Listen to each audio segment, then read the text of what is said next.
Abra a sua Bíblia com a pastora no livro de Esdras, capítulo 8.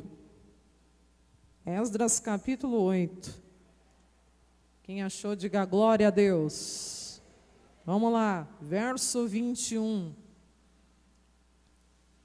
E então, apregoei ali um jejum junto ao rio Ahava. Para quê? Para nos humilharmos diante da face de nosso Deus, para lhe pedirmos jornada feliz ou caminho direito, depende da tradução, para nós, para os nossos filhos e para toda a nossa fazenda ou para todos os nossos bens. Quem entendeu, diga glória a Deus. Esdras. Quem é ele, pastora?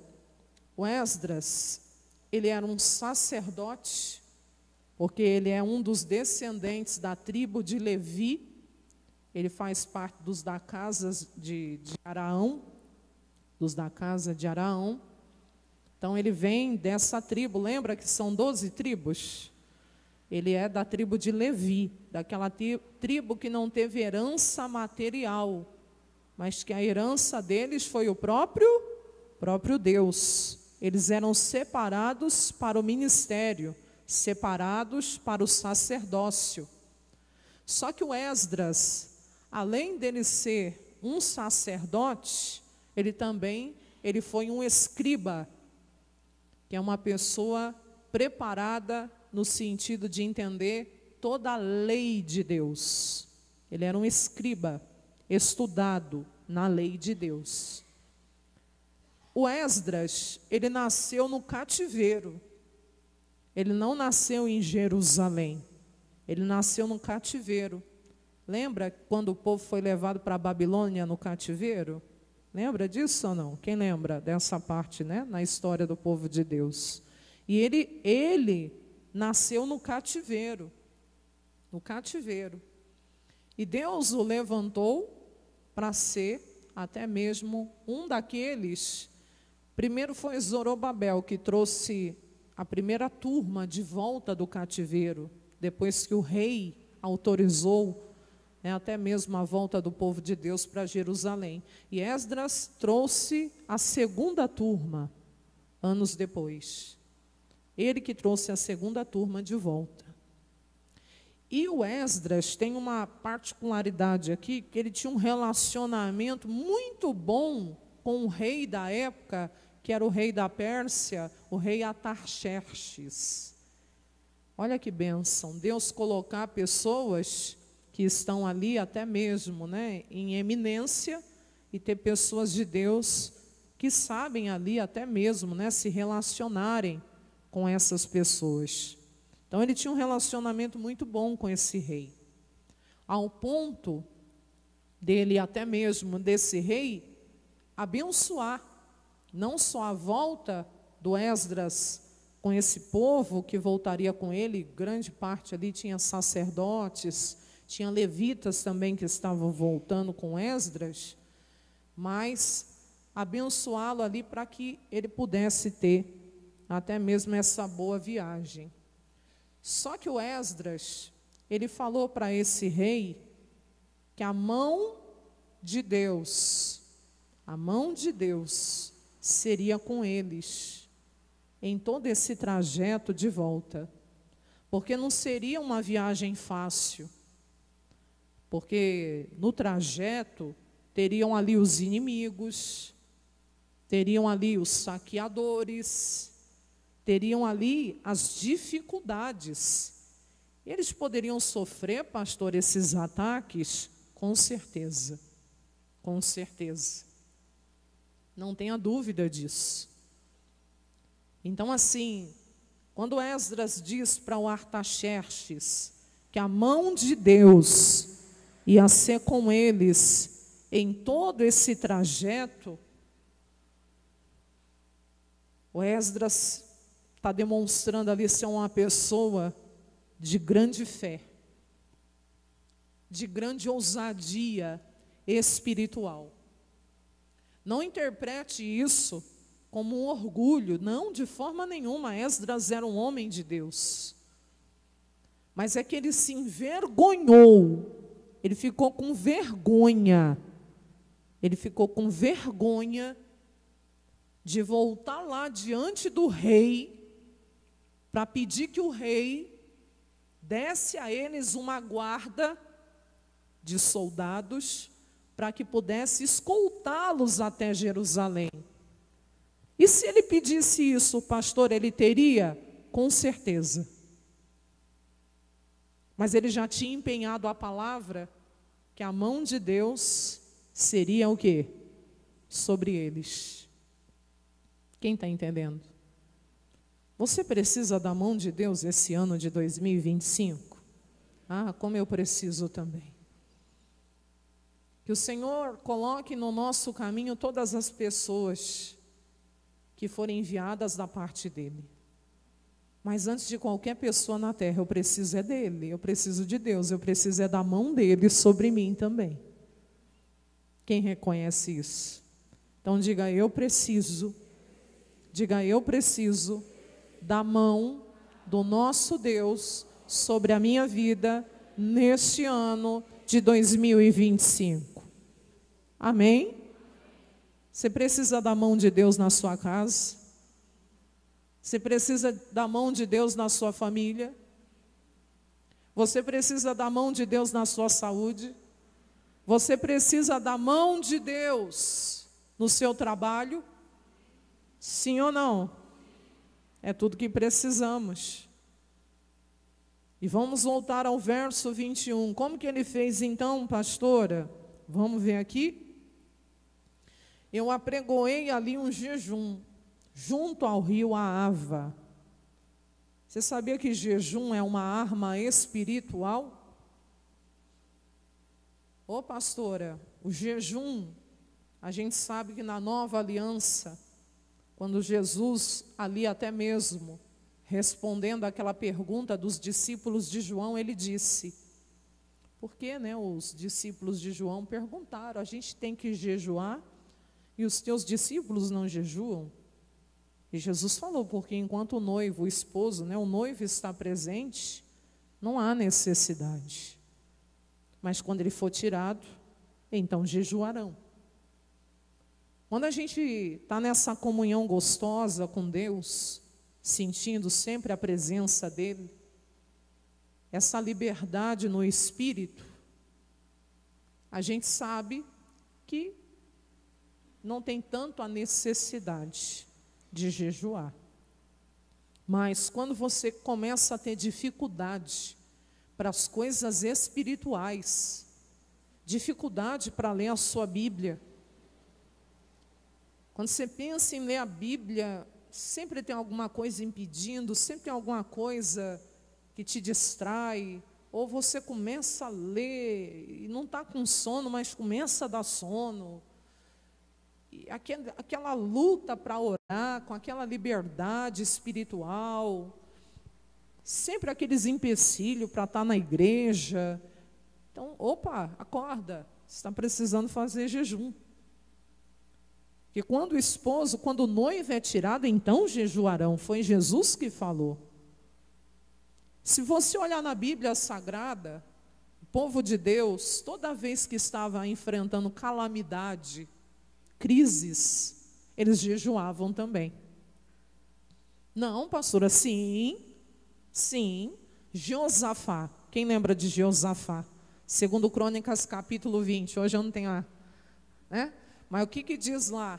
A Bíblia fala que quando ele foi ameaçado por aqueles 3 povos que estavam vindo, para poder tomar o seu reinado, a primeira atitude dele, ele temeu, ele teve medo mesmo, mas ele pôs-se a buscar ao Senhor, a Bíblia diz, e apregoou jejum em todo o Judá. Irmãos, até as crianças jejuaram. Ô pastora, todo mundo se reuniu para jejuarem e orarem para buscar ajuda, socorro de Deus. E a oração que ele faz, Deus logo depois traz a resposta, tomando o irmão Jaziel e abrindo a boca daquele homem, sendo ali profeta no meio daquele povo, e dizendo que aquela peleja não seria deles, mas aquela peleja seria do Senhor. Que eles podiam parar, estar em pé e ver a grande salvação que o Senhor enviaria naquele lugar. E foi o que aconteceu, mas fruto de jejum e oração.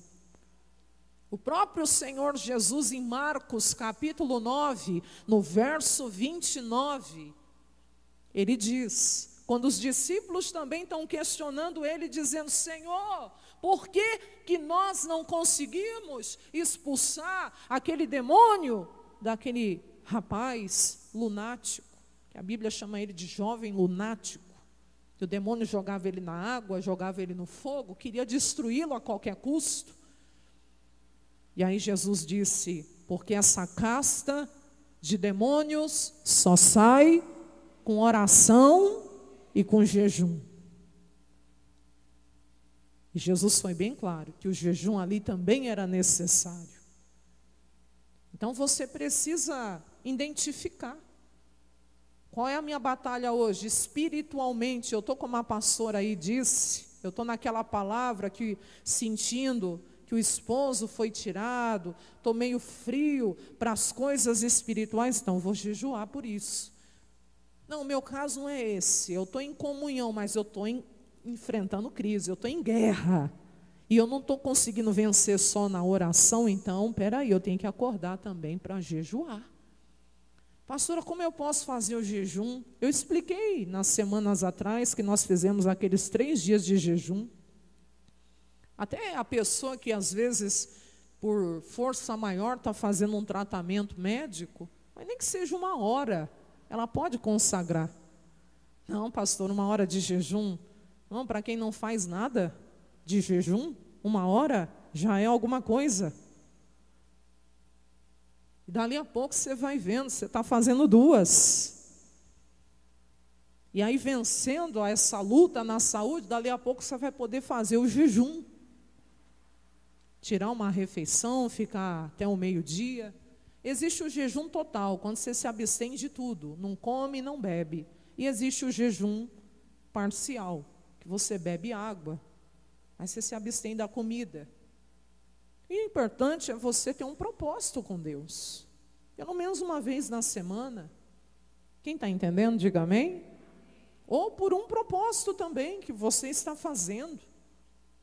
Eu estou numa guerra aqui, um exemplo, para vencer aqui na minha vida financeira. E eu tenho as promessas do Senhor, e eu tenho orado, e o negócio está amarrado, e o negócio não está funcionando. Põe um jejum aí no meio.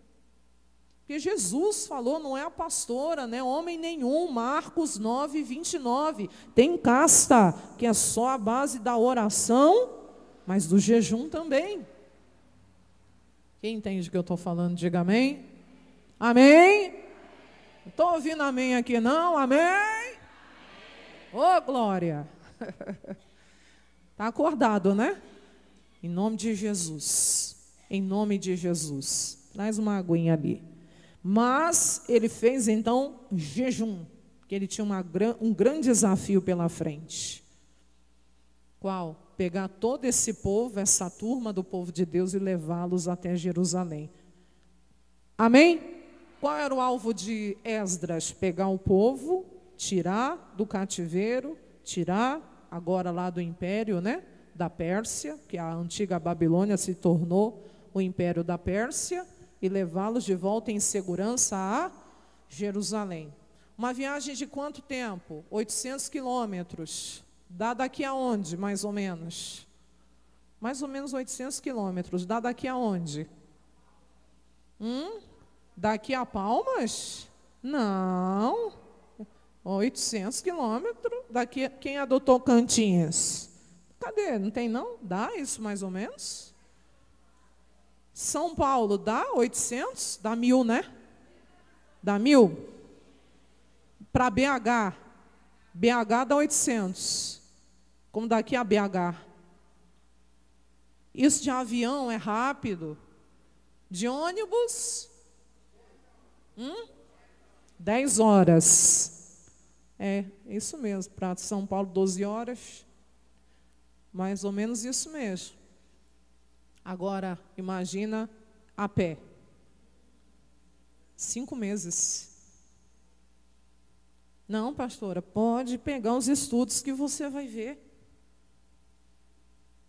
Trazendo carga ainda, trazendo as coisas ainda. Isso dificulta. Uma coisa é você andar sem carregar peso, uma coisa é você ter que puxar animal, uma coisa é você ter que carregar cargas, trazer crianças, quem está entendendo? Pessoas de mais idade. 5 meses. Nós temos uma viagem aí também de quantos meses pela frente ainda? 11 meses e alguns dias.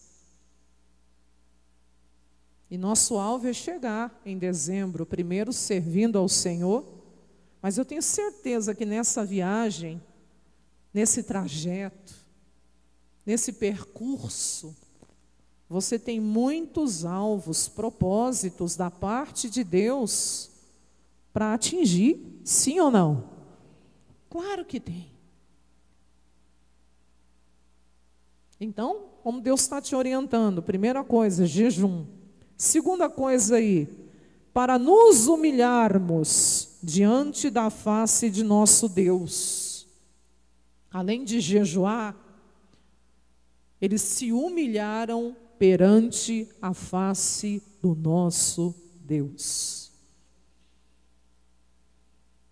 Primeira carta de Pedro 5, verso 6. Tiago está me ajudando aí, conferindo tudo. E se eu falar alguma referência errada, você me sinaliza aí. Tá? Mas fala, humilhai-vos debaixo potente mão de Deus, para que ao seu tempo Ele vos exalte. Tem um salmo que diz que Deus, a mesma mão de Deus que exalta, é a mesma mão de Deus que abate. Não, pastor, eu não consigo. A Bíblia diz que Deus resiste, aí já está em Tiago. Deus resiste a todo coração soberbo. Deus resiste aos orgulhosos, mas Ele dá graça, favor a todos aqueles que são humildes. Quem crê, diga amém. Então diga, Deus resiste aos soberbos, mas dá graça aos que são humildes. É Tiago 4, 6, quem gosta de anotar. E aqui eles se humilharam, se colocaram ali realmente diante da face do Senhor Deus, totalmente na dependência do Senhor. E uma pessoa humilde é uma pessoa que atende, é uma pessoa que ouve a voz do Senhor. Então, se você quer chegar a qualquer lugar com a bênção de Deus, seja humilde. No meu aniversário, que foi dia 8, eu ganhei um presente muito especial de um dos pastores aqui. Que presente? Uma palavra de Deus, que está lá em Provérbios, capítulo 22, no versículo 24. Ô pastora, sim, o pastor Amir, que é o nosso pastor aqui, ele é um ancião, com todo respeito. É o pastor, se eu não me engano, que é o mais experimentado, né? O que tem mais idade no nosso meio aqui. É o pai na fé do Luiz, para quem não conhece. É o pai na fé do Luiz. É o pastor Amir. Pai da Ilze, quem conhece a Ilzineia, né? A levita do Senhor.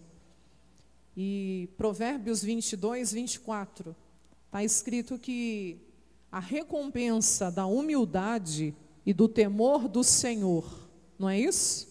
A recompensa da humildade é o 22, 4.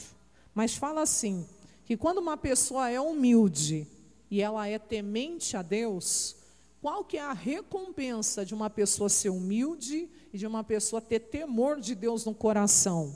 Aí fala lá, honra, riquezas e longos dias sobre a terra.